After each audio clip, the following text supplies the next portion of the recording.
Salut la compagnie, c'est Jules Melon et aujourd'hui dans un procédé critique, je poursuis dans la joie et la bonne humeur ma rétrospective de la saga Transformers.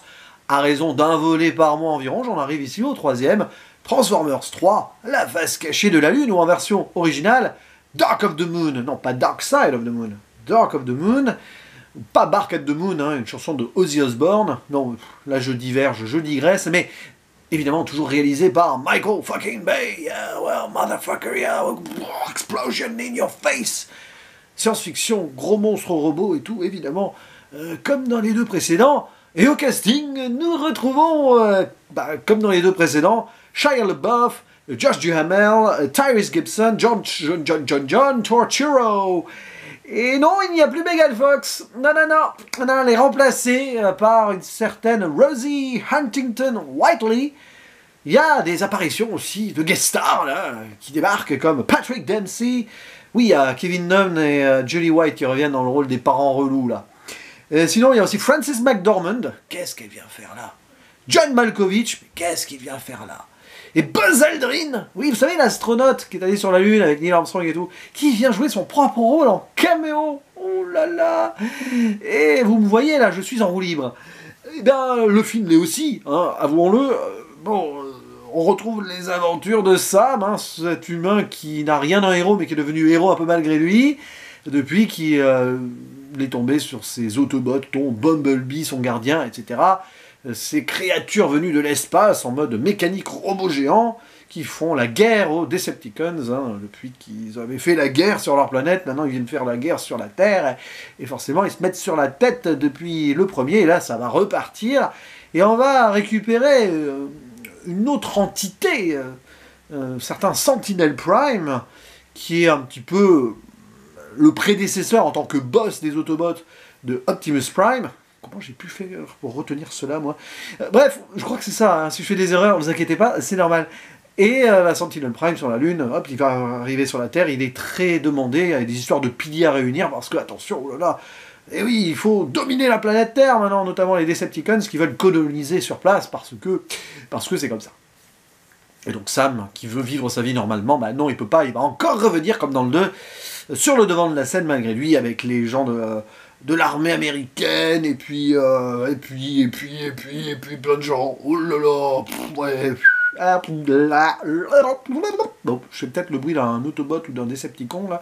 Decepticons, qui se transforme. Bref, que dire?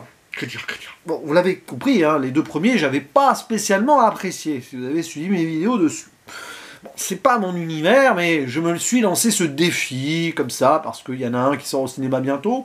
Et puis, il faut donner sa chance à des sagas comme ça qui ont fonctionné, notamment au box-office, et qui sont appréciées de certaines personnes. Bon là, déjà, je m'excuse d'avance si vous appréciez donc tous ces métrages, etc. Et si vous appréciez ce troisième, parce que je vous le dis, hein, comme ça, c'est le pire de ce que j'ai vu pour l'instant. J'avais pas du tout aimé le premier et le deuxième. Ok, 4 sur 10, j'avais mis. Encore, j'étais généreux, surtout pour le second. Là, allez, je donne ma note directe, je mets un 3, mais j'ai failli mettre 2. En fait, là, ça devient trop.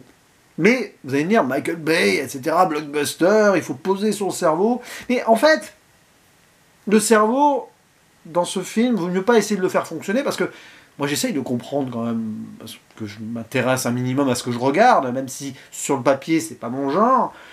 Et là, en fait, j'ai presque pas pu comprendre la moitié des trucs, tant ça partait dans tous les sens, il y a trop de personnages, il y a trop de robots de toute façon, puis même il y a trop d'humains.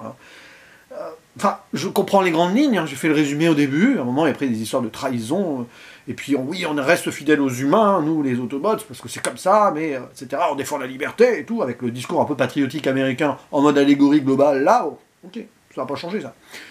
Mais tous les petits revirements avec les machins, tu vois, il faut créer un vortex avec les piliers de ton truc pour faire colonisation, ramener Cybertron sur place limite pour que la Terre devienne la... Oh non, non.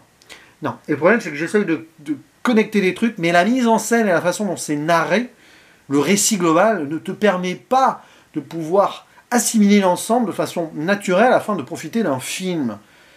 Et c'est pas possible pour moi ça.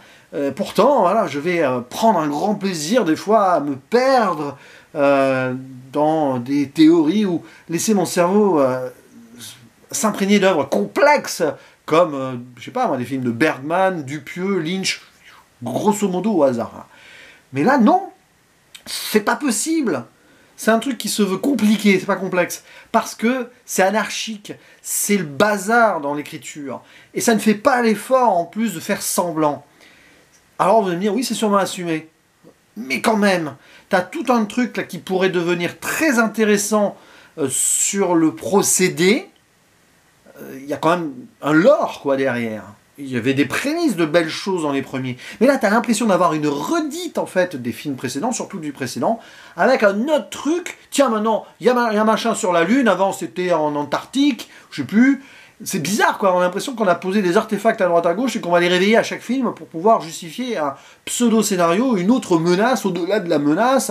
Tant et si bien, d'ailleurs, que nos héros, Autobots et Decepticons des premiers films, là, bah, à part le final... bah ça fait un peu pas le figure, quoi. Et comme Sam, hein, qui n'évolue pas d'un pouce, si ce n'est que il a une nouvelle copine et qu'il essaye d'avoir du boulot, il a toujours ses parents relous, heureusement on les voit moins. Que le 2, c'était horrible là-dessus. Ok, à un moment même, il a un collègue de travail, complotiste, très relou, et c'est dans le surjeu horrible, d'ailleurs interprété par Ken Jeong, qui est déjà, par moments, était très difficile à supporter dans les Very Bad Trip. Bon, il faut être dans le délire, hein, remarquez.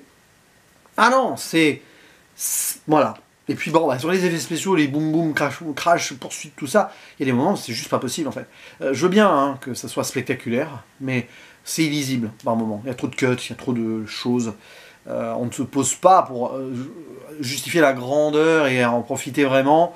À part une scène sur l'autoroute, là, vers le milieu fin, qui est sympatoche pendant 1 ou 2 minutes, puis bon, très vite c'est le bazar. À part un peu la fin, avec ce building qui s'écroule, où d'ailleurs nos héros c'est un peu en mode Fast and Furious, d'ailleurs on retrouve Tyrese Gibson hein, qui doit s'amuser. Oui, mais très vite ça part en cacahuète derrière, vous voyez, des petits trucs comme ça. C'est vraiment dommage. D'autant plus que le film avait un incipit qui était intéressant, même si tu sentais que c'était sorti du chapeau et que ça allait pas approfondir ce qui avait été fait avant.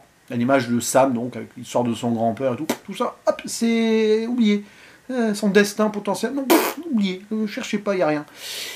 Voilà l'histoire de la Lune, en mettre en parallèle avec la mission Apollo, hein, forcément, 11, qui a atterri avec Neil Armstrong et tout, qui ont découvert quelque chose, etc. Secret, puis après on justifie qu'il n'y a pas eu de nouveau voyage vers la Lune après 1972 parce que lien avec les Decepticons, tout ça. C'était potentiellement intéressant. Mais on te noie ça dans des personnages au mieux caricaturaux, au mieux pas écrits, au pire pas écrits.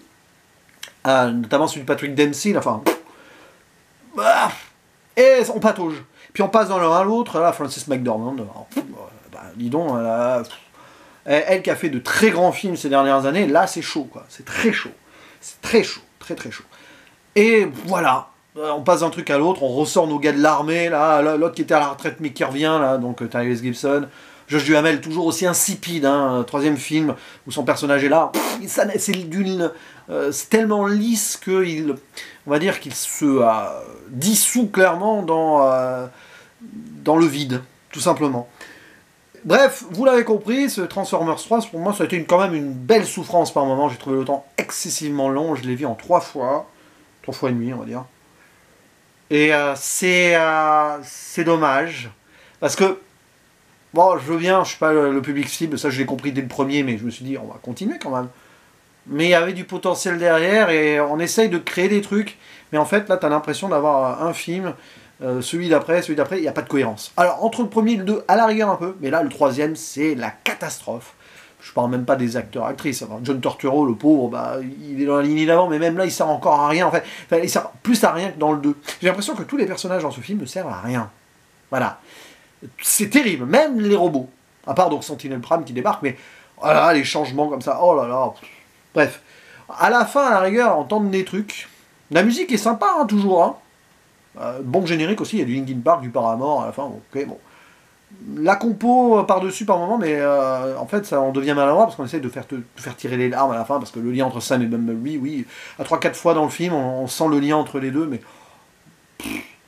Voilà. Et puis bon, je vais passer sur le fait qu'ils aient remplacé Megan Fox par quelqu'un qui le surexpose encore plus en mode femme-objet, etc. Bon, c'est pas grave, maintenant, je le sais, ça s'assume, hein. Mais le film, la saga n'évolue pas en fait. tout Michael Bay qu'il puisse y avoir derrière, et sachant que ce monsieur a quand même fait des bons films dans sa carrière, hein, clairement, mais là, non. Bref, je vais pas m'épancher plus sur ce brûlot, enfin ce film, ce métrage, ce que vous voulez. C'est pas vraiment un brûlot là pour le coup. Et je vous laisse réagir en commentaire, est-ce que c'est votre préféré, votre pire ou pas de la saga. Si vous aimez la saga, hein, désolé d'avance, hein, enfin désolé maintenant, c'est fini, la vidéo est passée. Mais oui, je suis sincère, je vais pas faire semblant d'aimer, mais au moins j'en parle et je m'y suis intéressé. Vais-je continuer? Je me pose la question là, je me pose la question. Vais-je parler du 4, du 5? Je vais quand même aller au bout, mais je crains le pire, quoi. Enfin, je veux pas être méchant, je veux pas m'énerver trop, mais là, cette vidéo, par exemple, bon, je suis content de la faire quand même. Mais ça me coûte un petit peu quand même de parler d'un film comme ça. Mais bon, c'est le jeu, c'est comme ça. Des fois, on tombe sur des trucs qui sont quand même pas bons. Et là, c'est le cas. N'hésitez pas donc à pianoter sur votre clavier votre avis, sincèrement, même si vous avez adoré, c'est pas grave. Hein. C'est la vie, c'est le jeu, chacun son avis. Et justement. Allez, je vous dis à la prochaine, ciao.